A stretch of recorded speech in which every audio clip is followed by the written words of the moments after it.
Welcome to the Tamarind Learning podcast, where host Dr. Kirby Rosplock speaks with experts on many topics relevant in the ultra-high net worth family wealth management space.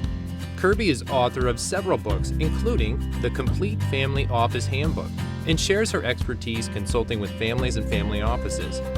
Kirby is also the founder of Tamarind Learning, an online wealth education platform that develops practical, foundational learning programs for beneficiaries to help them prepare for responsible stewardship of wealth. Welcome to the Tamarind Learning podcast. I'm your host, Dr. Kirby Rosplock. Today, we have an extraordinarily special guest. Jeff is a rock star, and he is a specialist in many different ways, but Jeff Savlov is here to talk to us about one area that is important to many parents out there, because we're talking about something that is near and dear to my heart, because we're talking about what it means to be raising children, to be responsible around money, and to be good little young people growing up in this world.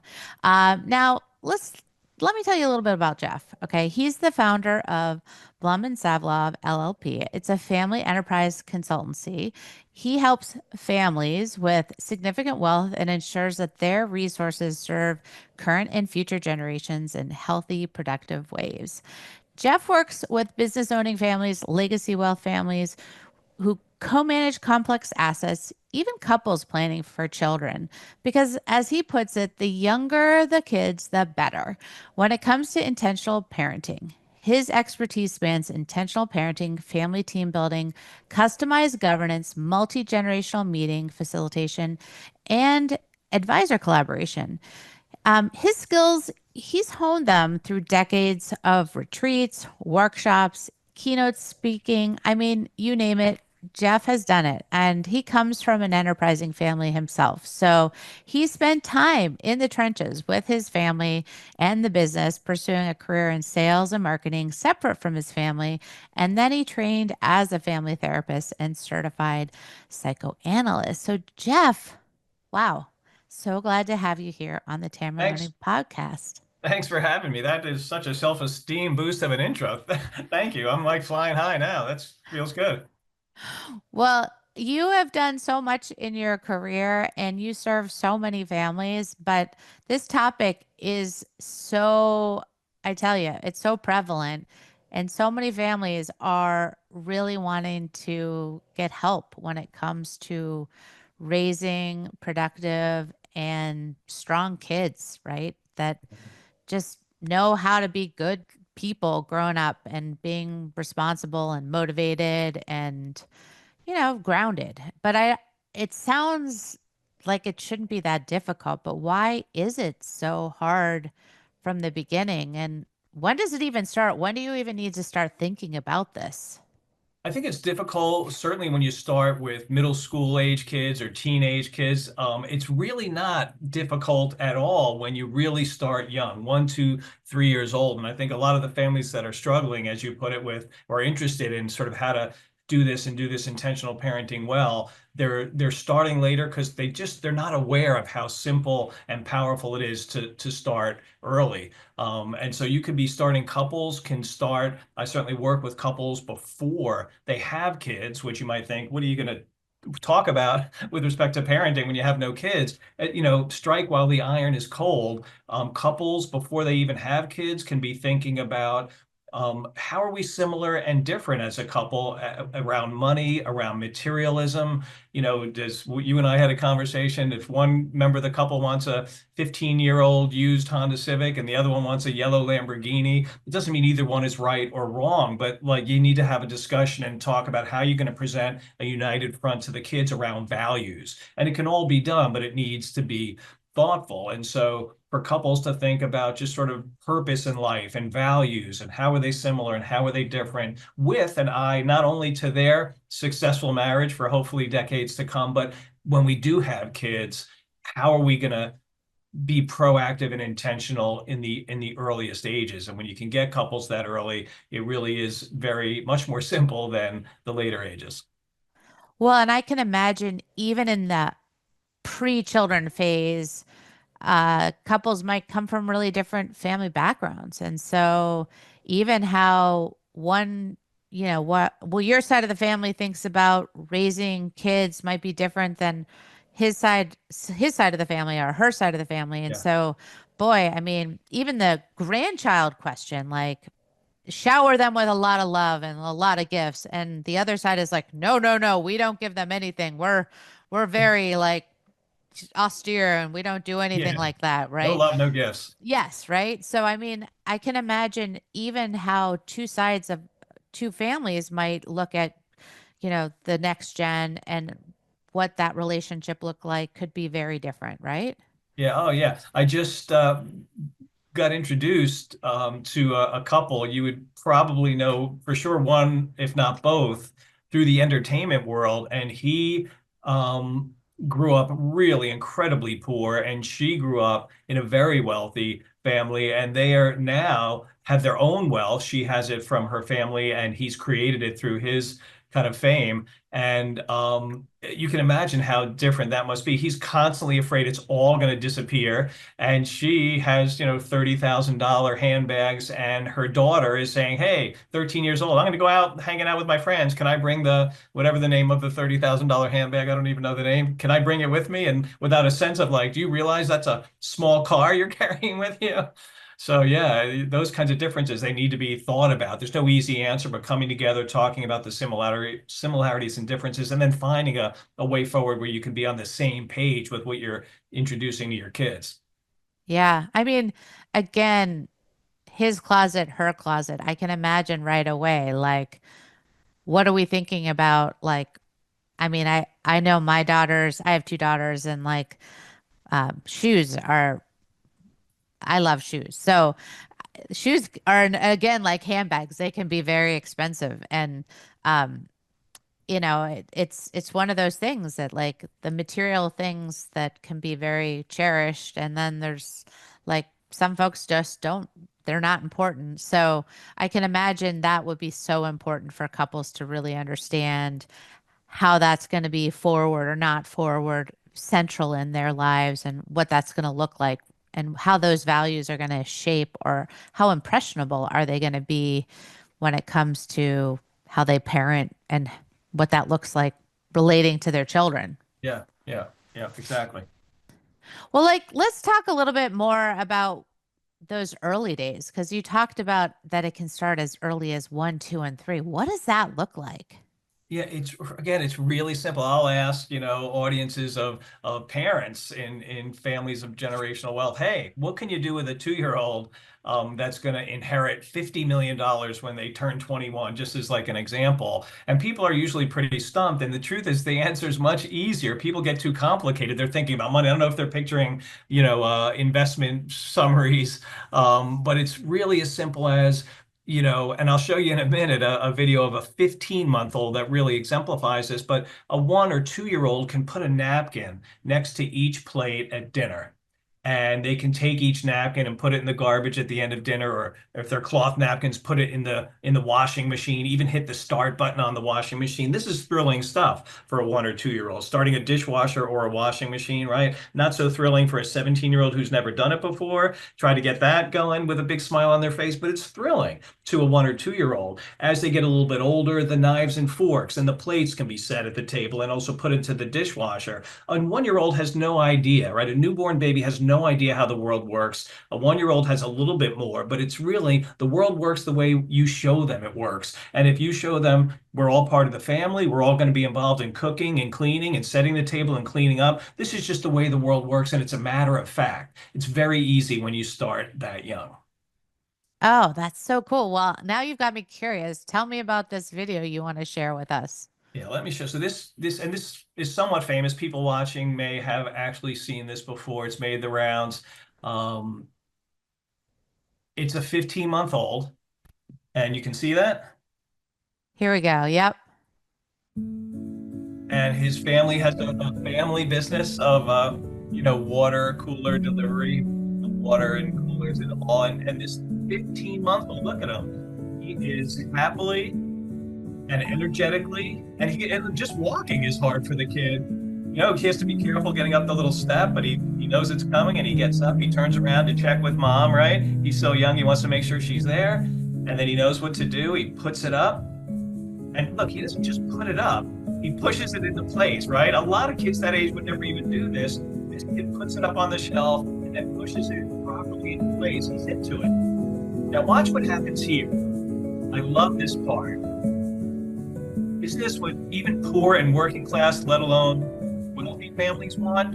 A child will voluntarily work hard and double their workload. This kid just voluntarily, on his own, doubled his workload by grabbing 2 instead of 1, right? That's drive, that's determination. Now he has trouble with 1 in each hand. What does he do? Throw a fit, throw a tantrum? No, he puts 1 down, and now he's doing 1 at a time. Again, a lot of kids would never do this much work if not exposed and given the opportunity.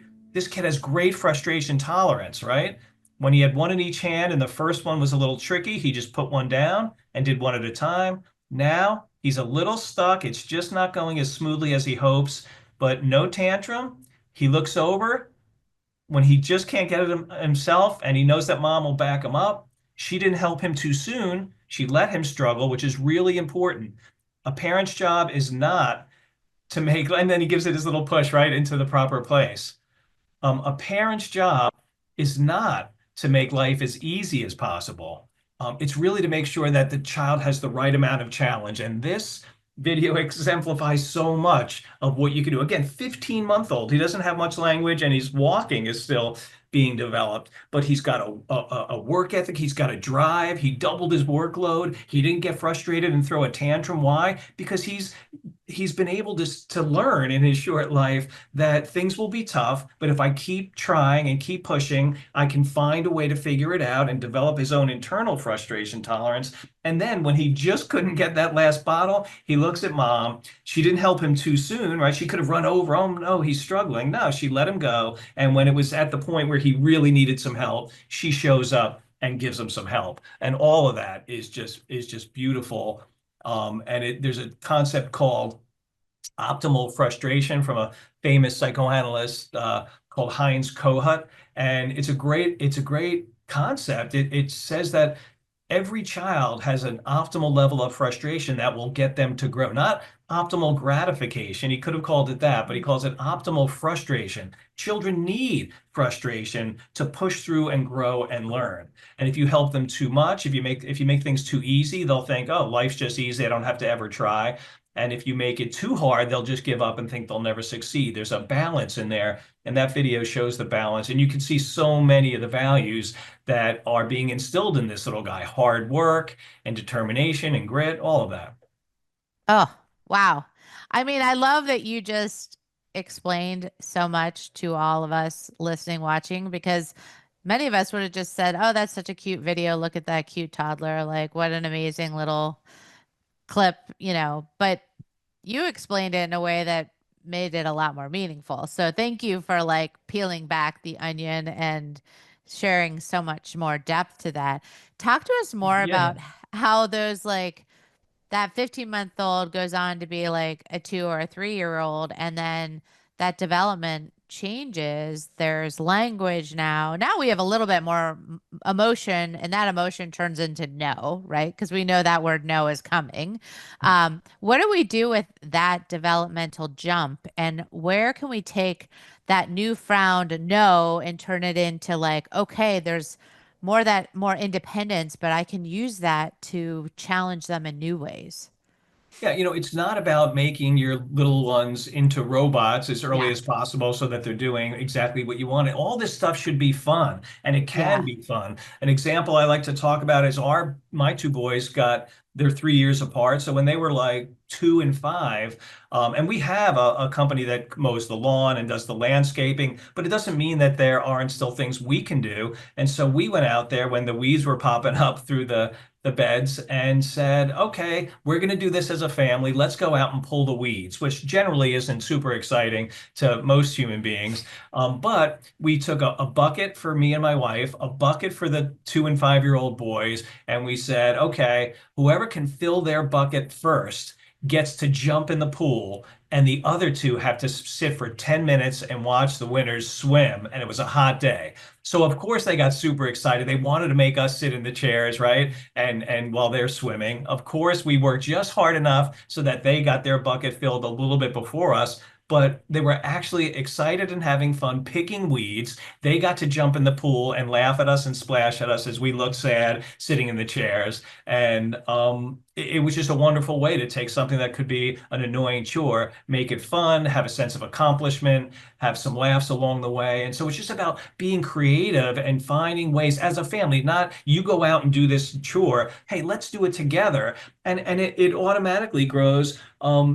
When it would snow out here in New Jersey, we would go out and they would have their snowsuits on and their little kid shovels, and they'd probably put more snow on the driveway than they took off. But we were all out there doing it together. As the years went by, we had a snow one night, and my younger guy was 13, and I wake up in the morning and I hear this noise, and I'm like, "What is that?" And I go to the window and look out, and he had seen the snow. He woke up first, and he went out by himself without being asked and just started shoveling the driveway. And that's the kind of transformation that can happen naturally if you say, "Hey, we're in this together. We all chip in. We all going to work." And so you may have the opportunity to go out there first and take it without anybody telling you. It happens naturally when you kind of just build it into the fabric of the family.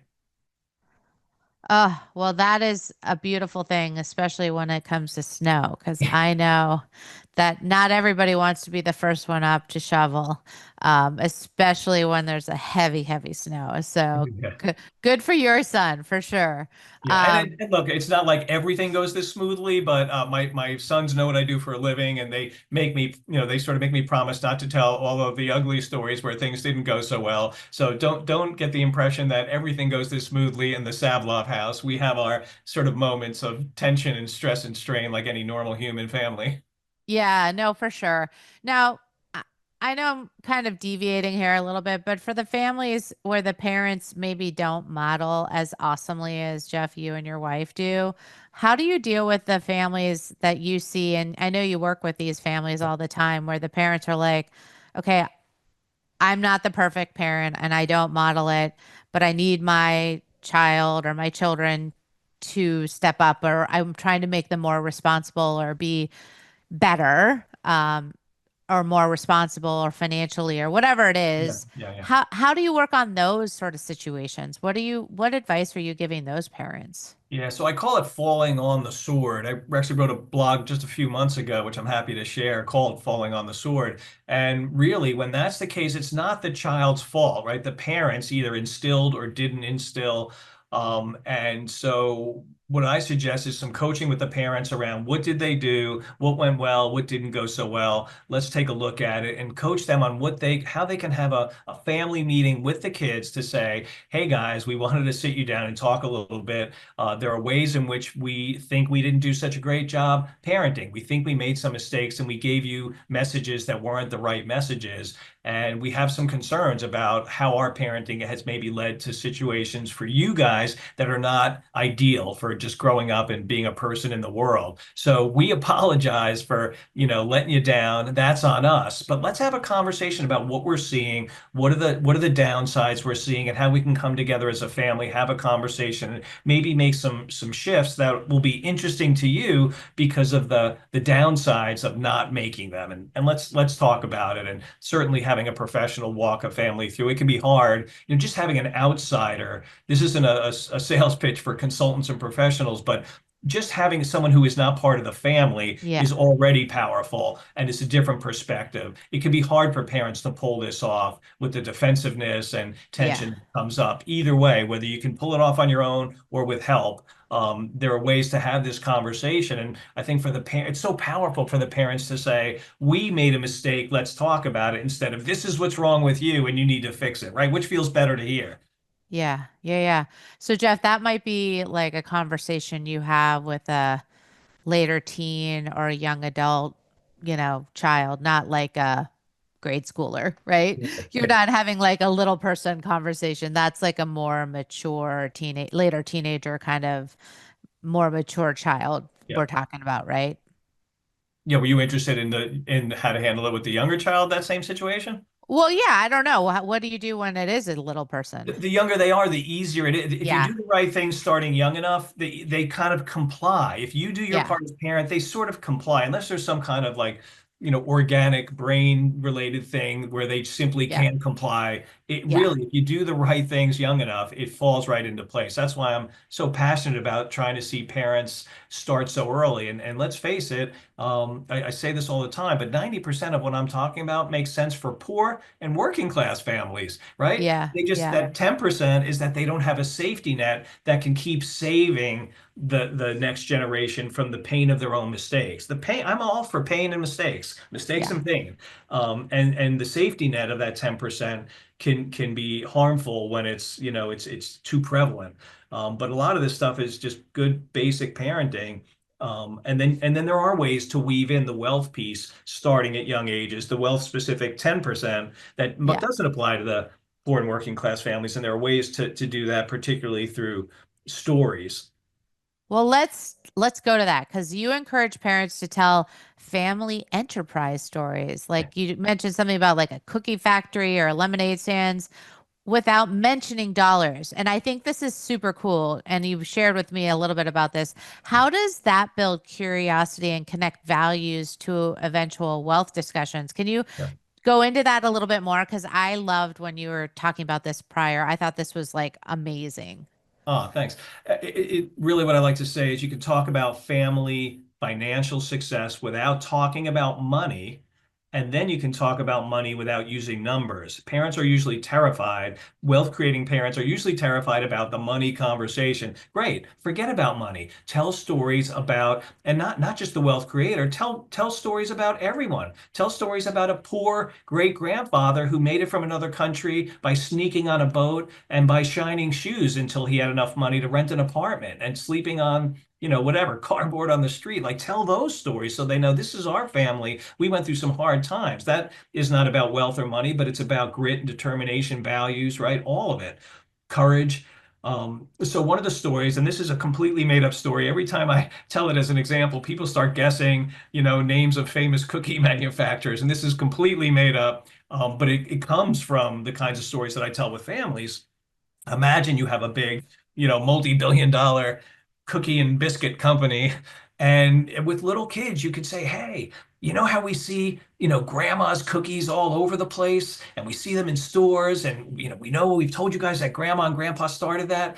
You guys should know, and we're talking about little kids here. You guys should know that they were pretty poor when they started that. They barely had enough money for food and clothes and the house that they lived in. And grandma started making the cookies and selling them to the neighbors because everybody liked them. And she realized she could make money, but they needed the money. And it got so popular that she had neighbors helping her. And everyone where they lived back then was in the same, it was a neighborhood where people were struggling just to get food and clothes and a place to live. And so they all needed extra money. And as the cookies got popular, she had the neighbors come and help in her kitchen. And as it grew, she had to get a big professional kitchen in a big building where lots of people could make them on big machines at once. And it got bigger and bigger. So now they're all over the country in all the different states in the United States. And, Grandma always said, back from those early days, we have to take care of each other in our community. And when we hire people to help us make money so we can have food and clothes and a place to live, we have to make sure we share the money we make with them and we treat them well and we give them rest during the day and we give them days off when they're sick. That was all important to Grandma. So this is more than just cookies. This is really Grandma's way of taking care of the people who are around her and finding ways to help other people who don't have as much to have a better life. And I didn't say anything about dollars and cents, but I'm telling a story that tells a little kid, wow, this is cool. Our grandma is awesome and we help people, right? It's just beautiful. Ah, I love that. It's just such a powerful way to convey so much meaning about who your family is, the story that made you who you are. And again, it tells you about like your history, your values, your culture, like the ethos of what you're all about. And again, it doesn't have any bearing about your net worth. Like your Right. standing in your community, like your status, anything like that. But again, All those things are a side effect of just doing it the right is. thing and making it through. It is. It Yeah. is. Let's shift now to like jumping ahead to maybe like elementary years and linking effort and allowance and the dreaded apps. I know families don't really love to think about the fact that probably around this age phones are being introduced. But then again, I think there are some cool technology features out there. I know in my household, I'm a little bit reliant on some tech apps to help me facilitate allowance. What are your thoughts about, cash allowance versus like apps and save spend jars versus Yeah. like using things like, technology to facilitate allowances and piggy banks? I mean, what do you think about the different systems that are out there? Yeah, I probably need to go a little more in the direction of tech, just because the Yeah. way the world is. I feel like I start so young, before kids are born and those early years that the kids, when they are involved, are so young that they need the concrete nature of, share, save, and spend banks with actual coins and dollars because it's their minds are so concrete. Yeah. But earlier and earlier, kids can understand and deal with that. I mean, you see like newborns practically reaching for their parents' phone and they know how to swipe. It's crazy. So Yeah. maybe I need to take a lesson from you. And I think you talked about green light, was it that you were using? Yeah, I use that with my daughters mainly because it has so many cool features and I'm not like any paid advertiser for it. So Yeah. please, I looked at a whole bunch of apps, but this one for me just turned out to be the one that worked out the best. And, it has a couple cool features like it allows them to invest, um, and allocate towards different styles of investing, and then it also allows them to allocate towards different types of goals like savings goals. So they can save towards like a college fund, or they could save towards like a specific type of goal. Like they can actually earmark and name a goal, like if they have like a car fund, if they're saving for a car, or they're saving for like a specific type of goal. Yeah. Yeah. So I really liked it because they can actually parse off when they get their allowance. And you can assign chores. So you can have like different chores and tasks that are not part of their just weekly thing that they can check off when they complete them. And as the parent, you can see that they say they've completed them, and you can always be like, no, you didn't, like push it back over. Um, Aha.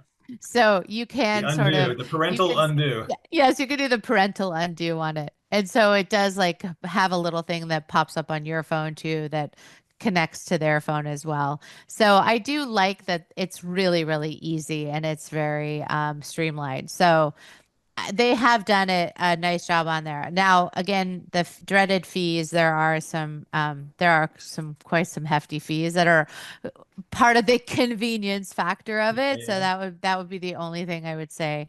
Take a look at that and make sure you can handle that convenience fee that goes along with it. But yeah, it is pretty accessible and easy, and I think they might be one of the sort of leaders out there right now for those using it in the allowance space. Yeah, so you have the tech option, especially with really little kids. I like the concrete nature of dollar bills and coins, and I think sharing, saving, and spending, it's pretty popular in the world that we're in, working with, wealth creating families and again, this applies to poor and working class families, like so much of this does, helping kids understanding the if it's a family value to share. How do you do that? And not just saving money and then having mom and dad write a check and taking your little few dollars out of your to help the child maybe go to a soup kitchen and hand the $10 to somebody who's collecting, but then stay and prepare meals or do something related to really having their hands involved. I'm in really a supporter of taking very young kids, explaining problems in the world, showing them how to save money, but then handing money to somebody related to it and then volunteering in the same way and making that impact. So I think share and save and spend are really critical. And as kids get older, really pushing them to pay for the things that they might want. I told you our kids took them a while to get over this emotionally, but we had them buy their own smartphones when they were ready for a smartphone and then pay us $30 a month for data. I have to laugh a little bit. It sounds a little extreme, but when my older son was almost ready to graduate undergrad, he thanked us. And sometimes you do things as a parent where you're not getting thanked, maybe till college, maybe never. But this is one of those important things, right? If your value in the family is we're not just giving you money so you can sit on your butt, but we want you and we expect you to create your own money and save it and spend it and learn how to do it. Well, we're gonna teach you. Bones don't come from nowhere. So while none of their friends did anything like that, they did come to see that there was something useful, when they're in college and all their friends are running out of money and asking mom and dad and aunts and uncles, and they knew how to deal with this stuff. We had them somehow, I forget what the logistics were of getting them credit cards when they were like 11 or 12, but there was a way to have like a fixed amount of money that was our money and we had to sign with them. But there was a way to get them a credit card and then have them be responsible. When do you use it? Use your money to pay it off, teach them all of that. And they felt it was kind of cool. Like none of their friends had a credit card. They could go to like whatever, McDonald's and ride their bikes and kind of pay on their card. And their friends were like, what is this? Right? Yeah, that's awesome. Well, I will tell you, that is another feature that I do like about Greenlight, not to keep talking about Greenlight, but it does have a debit card feature. And so, that is one feature that is kind of cool. And I feel like is maybe my equivalent to that is that, Yeah, yeah. they can sort of see and know, like it gives them that sort of credit card feature too. And I love too the idea of service with young people because I feel like that gives them a real like skin in the game feeling of like being active and participatory because sometimes so much of the time they see their parents and they see every adults like exchanging money and in the transactions and that happens above them or around them but they're not part of it. But then when they're actually able to be part of whatever it is like you know lunch in a backpack and stuffing food and making part of the organization of a soup kitchen or a food pantry or whatever, community activity there is. It's so rewarding. Even like as simple, we do a lot of like, okay, it's time to clean out the closet. Like what doesn't fit? What don't you wear, but you made me buy and now you regret that you made me buy it and now you never wear it. So we do a lot of like, let's clean out the closet and let's go donate it to like Salvation Army or Yeah, yeah. Goodwill or whatever. Yeah, I And love it. and that is like I think as great as a service activity because it teaches your kids to be like, I don't use it, somebody else will use it and it will go to better use, right? Like this is a good piece of clothing that's gently worn. I mean, we throw away the stuff that's crap, but we there's a lot of stuff that my youngest has tags on, literally never worn, and it's like brand new. And I'm like, I could just resell it, but I'd rather honestly just donate it if somebody else can use Yeah. it. Yeah. So we do that a lot in our household, and I think they realize that we're like, no, like let's make sure somebody else can use these items. So I love that too.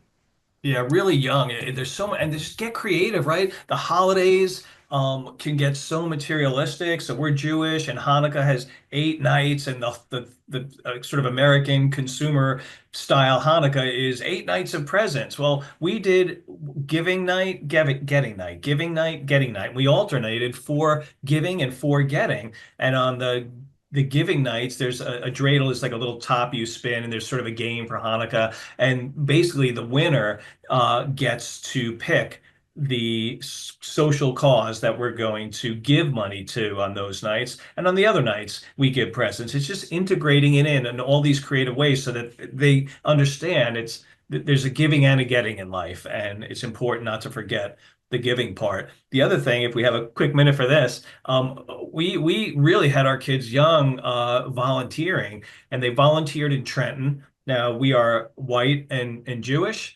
and where they were volunteering in Trenton was very religious, Christian, and almost completely people of color. And I wanted them to not only be in a situation where people were struggling financially, but also to understand race is not what they see in their little town. And although we live in a pretty diverse town, this was they were the only white kids in this situation. And I thought it was really useful based on our values for them to think about race differently. Imagine what it's like to be the only person of a certain skin color in a big group of people. And Hmm. they just were exposed to cultural things that they weren't naturally exposed to. And they loved it, and they made friends with the other counselors and the staff and the kids, and it was really good to just be with different people, different in lots of ways, and to have positive experiences.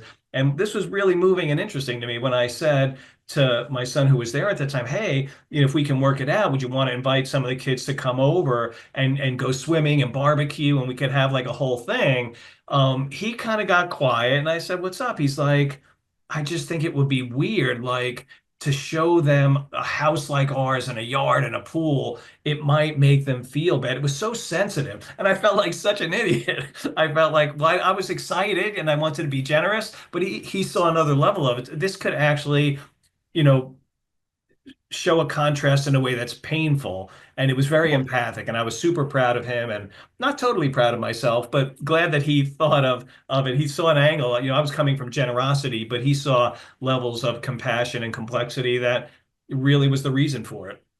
yeah. Well, you know what? Good for him for like being able to relate and understand the perspective of his peers, like at that age and I do really respect that this rising gen is different than our elder gen, that they really have a different complexity regardless of race, regardless of ethnicity, regardless of religious background. And I know like my daughter's in a choir and they had all these different choirs from across the different counties come together and they're all different races and ethnicities and all the choirs are super duper diverse.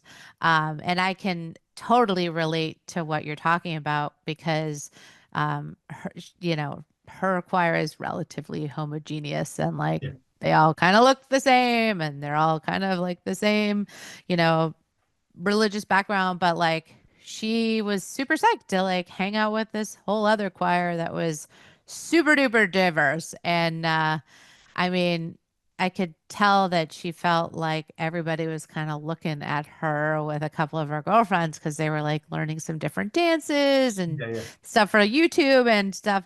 And like she immediately felt like, wait a minute, maybe I'm not supposed to be doing this. And then we talked about it afterwards that night and she was just like, you know, Mom, I I really don't see color. Like I don't see that as I don't see any difference, but I immediately felt, and I think this is one of the things we were going to talk about is just how sometimes that peer pressure, that community, like sometimes when you're in these different social situations, Mhm. it can be really intense for these young people growing up when they all of a sudden feel like, wait a minute, like I want to act this way, but then I feel like everyone is looking at me like you shouldn't be doing that or like that's not acceptable.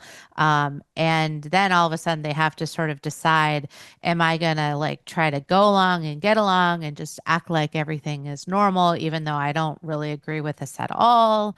Or do I like speak my truth and stand up and like really like take on this situation and like speak truth to this situation or do I Yeah. hide or do I try to pretend?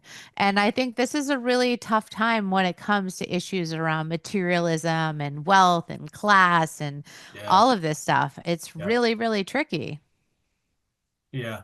Yeah, I'll talk with couples when kids are younger before they have kids, when there's significant family financial success. I like to say family financial success instead of family wealth because family wealth has so much more than money, right? And so I say Yeah. family financial success because I'm referring to the money in this one. But I'll talk about, where do you live?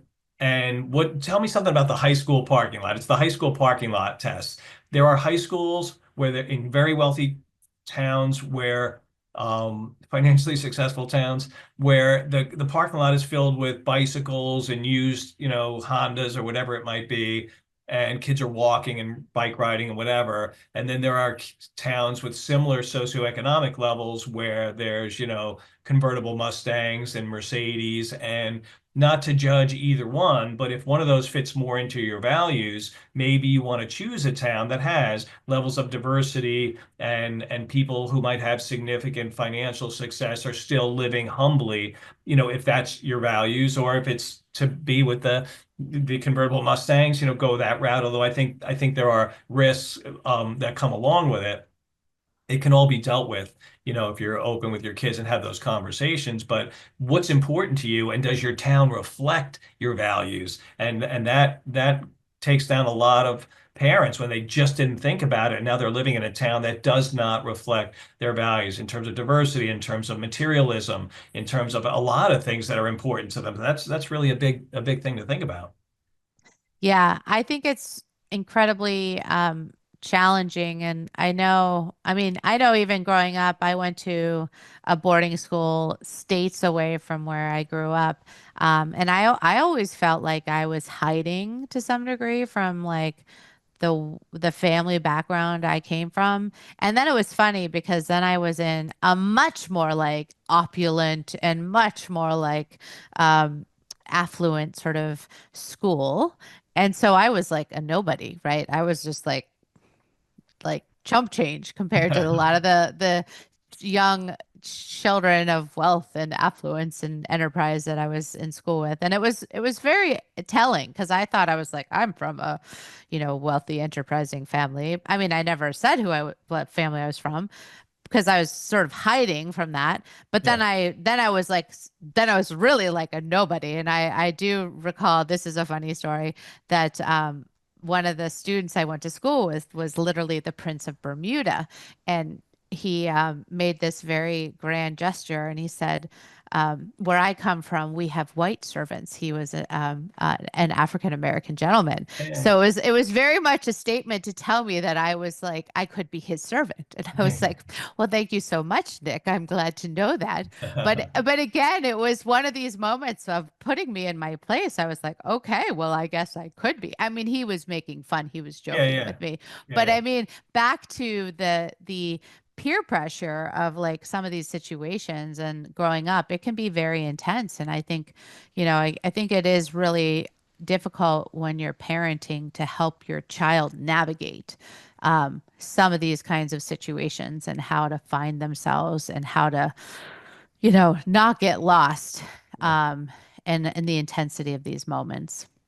Yeah, and the conversations can happen much earlier than people think. Deep conversations about really tricky and complex topics can happen at much younger ages than people realize. I mean, if there's any big takeaway from this, that's got to be one of them. It's you can talk to 3 and 4 year olds about things like race and class and hunger and homelessness and even Yeah. political ideas. You can put it in terms that they can understand, and they can start to be thoughtful and make decisions about how they want to live their lives and impact the world around them. Yeah, for sure. I love that. Let's talk a little bit about a topic that you brought up that I thought was mind blowing, but so right on. And that is that oftentimes people don't realize that the two ends of the spectrum, right? The folks that are at the 1% of the pyramid, the super ultra wealthy, and those that are at the bottom of our pyramid, those that are barely getting by or not getting by, right? The in abject poverty are actually struggling with very common similar challenges, especially on the parenting spectrum and having issues with children who are dealing with motivation issues, maybe dealing with self-worth issues, maybe struggling with like entitlement issues. That we are seeing like similar parenting travails um, at these two spectrums. And what can we learn in general about relating to money and means, whether we have a lot of it or maybe when we have none of it? Yeah. I haven't written the book, but I have the title, which is Economic Extremes: Lessons I've Learned from America's Poorest and Wealthiest Families, because I have worked with both. I did some hardcore work with homelessness and poverty in New Brunswick, New Jersey, and in my current role, I work with really wealthy families. And what I like to say is one of the main things they have in common is the 800-pound gorilla of economic circumstance. They don't have the same amount of money, but when you label it generally economic circumstance, they both had this 800-pound gorilla, the very poor families. It's constantly there. It's every day. How do we deal with this lack of financial resources, and how do we develop kids who will be able to take what we have in our situation and use everything possible to get to a better place? And very wealthy families have a lot of money, but economic circumstance, it's in that room every day. How do we take our kids who have, excessive resources, and we want them to be motivated. We want them to find their place in the world. We want them to struggle and fail and try again and succeed and do it on their own without helping them too much. And so when you think of it in terms of economic circumstance, there's actually a good bit of what they have is in common. All right. It's that time of the podcast that I All have right. to get to my lightning round. All right. I'm gonna ask you a couple one-liners and just respond to me with a pithy response. Um, One toddler task every household can try this week. So get a plant that starts small but could really go, for like 30 years. And start with that tiny little plant. Have a calendar. I like, again, not tech, but kind of old school, a calendar that you can hang on the wall and put, like a W for every day when it should be watered, and have the kid, every night cross off each day. If there's no water, cross it off without water. If it's a water day, have them water the plant and then cross off the day. And that can go for years. And plants can get, I have a 30-year-old plant from when I was in my 20s. That is so meaningful to me. So I wasn't a toddler when I started it, but this is a way to give them responsibility. If they don't do it, the plant will die, right? Better than killing a dog or a human. It's a plant. So it's a good way to practice, right? Killing dogs and humans is really not an appropriate way to learn in my world. But in all seriousness, there's a consequence if they don't do it, which is their plant dies. And if they do it well, especially if it's a plant that can grow and grow and grow, it's an absolute, and they'll take it to college with them and have it for a long time. It's really a beautiful way to show responsibility with consequences. I love it. Okay, a book, article, or podcast you gift most often to parents. So it's not particularly money related at all, but it's how to talk so kids will listen, and listen so kids will talk. I need to cheat because I always forget the names. Adele Faber and Elaine Maslish. And it's just a really wonderful book to help parents understand, what's a great way to talk so we hear each other. Oh, so good. Your personal money message mantra in one sentence. I kind of said it already, but it's definitely talk about family financial success without mentioning money, and then talk about money without using numbers. It's just to remember that when you're terrified about talking about family wealth, that you can just start off with stories and not even mention money. And then when you get to money, you don't have to use the numbers. And then when everybody feels comfortable and prepared, you can start to throw some numbers in there. But it gives you some really good, solid steps to start. Who modeled work ethic for you growing up and what did they do? Yeah, I mean, both my parents, before my dad started the business and had his success, it was blue collar. It was one soda, three straws for me and my two sisters, and a cheeseburger each. And my dad would, when he worked for other people, he would have the flu and just go to work. Like nothing stopped him. You go to work no matter what. This wasn't his own business; it was somebody else. And mom, the older I get, the more I respect. She was a stay-at-home mom. Then she went back to work, but when she went back to work, she still did laundry, did lunches, cleaned the house. We were probably in college before she hired someone to help while she was working, and she cleaned the. It was unbelievable. So the older I get and I see how much goes into it, I don't know how she pulled that off. And I'm seeing her in about an hour for dinner, and I'll let her know that I brought this up. I still, she doesn't know how she pulled it off. She looks back and she's like, if I could go back, your dad would be doing a lot more cooking and laundry. That's awesome. All right. Last but not least, finish this sentence. Wealth, when stewarded well, Should serve principles, purpose, and passion. Beautiful. All right. Thank you, Jeff. You Thanks, are Kirby. so incredibly enlightening. Oh, And I thanks. loved having you today on the Tamarind Learning Podcast. If you enjoyed what you heard, please like this episode and subscribe on Apple, Spotify, Amazon, or YouTube. Share it with your friends on social media and make sure to check out Jeff's firm, Blum and Savlov, and we'll have links to his website. You can also find the link to the 15-month-old warehouse helper video. We're going to have that too. We'll also have some more information about Greenlight or BusyKid and maybe some other allowance tracking resources if you're curious. Jeff has some amazing resources as well. So we'll probably have another one of his great papers or some other resources from him because he's a luminary and he's done so much thought leadership. Jeff, again, I can't thank you enough. You have just given us some great wisdom on some intentional parenting ideas here today, from the itty bitties like that 15-month-old all the way on up. So I can't thank you enough. Thanks, Kirby. It was a lot of fun to chat with you, so thanks for having me.